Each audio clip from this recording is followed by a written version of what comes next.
Thank you, Representative. My name is Ken Hanson. I'm Legislative Director for Buckeye Firearms Association. I also hold a Type 1 federal firearms license, and I'm the author of the Ohio Guide to Firearm Laws. I was asked here today to talk about the technical aspects of what's being referred to as stand your ground. There's a lot of confusion in the coverage what House Bill 203 would actually do.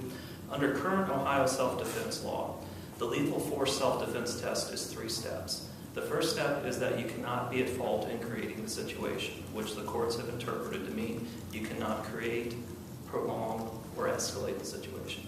The second step is that you have to have reasonable grounds, i.e. objective facts, and an honest belief, i.e. a subjective belief, that you are in imminent danger of suffering serious physical harm or death, and your only way to stop that attack was you yourself using lethal force. That's often referred to as the last resort test. The only way to stop the attack was using lethal force. Then there's a third step. The third step is there's a duty to try to physically retreat, unless you're in your own home, your own place of business, or your own vehicle.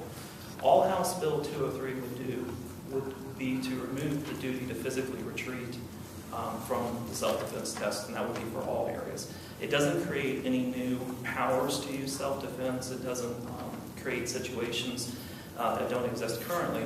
All that would happen is rather than having a 3-step lethal force test, it would simply be a 2-step lethal force test. And I'd like to caution the media. The label "stand your ground" doesn't mean anything. I mean, it's a media label, it's a convenient marketing label. But you go on the web and you see this state passed stand your ground, that place passed stand your ground. If you go look at the laws, none of the laws are the same. So we need to focus on what House Bill 203 would do, not what some other state did that was called the stand your ground. And all House Bill 203 would do would be